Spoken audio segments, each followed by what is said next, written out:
बालासाहेब तू आणलंस मात्र मऊळ आहे का इथं? कुठे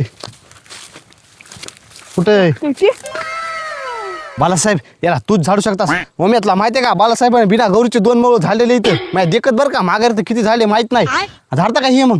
हो हे बालासाहेब या आणि त्या दिवशी तसे ढंग करून बरं का पडायची फडायची चक्र आलेली माणसाला भेव वाटायली इथं. तुला झाडा वाटत असलं तर झाड नसा जाय घरला. ते चाळे करू नको. नाही भाऊ दुमार तसं करीत नाही. त्या दिवशी मला कसं एकदमच खळबळल्यावर झालं. तसं खळबळल्यावर होऊ दे नको ना मग. बरं चल झाड मग मूळ आम्ही जातो तिकडं. आम्ही लांब जाऊन बसतो. होय मी तुला म्हणलं होतं की रे वैजाला बोलव. काय म्हणलं ते म्हणला मी नाही येणार. का तोंड तसं म्हणलं? ते म्हणला भाऊ जरी बोलवायला तुम्ही येणार नाही जा म्हणला. तसं म्हणलं काय ते? आता त्याला म्हणा दुबार तो काळ तोंड दाखवू नका नसा तो भाऊ थोबाडत फोडीत आहे. इज्जतीत राय म्हणा त्याला. आता मला लय बोलले का ते? ए भाऊ काय झालं? काय नाही रे हे इतकुले आणकुले लेकर माया नाही लागायचं इथं.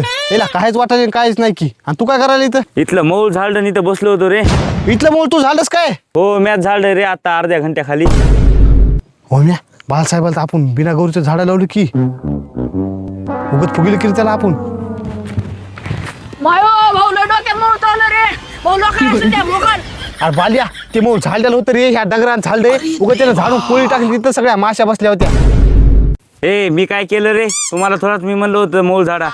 ए त्याची काय गलती नाही रे. चला आपल्यात नशीब फुटके इथं.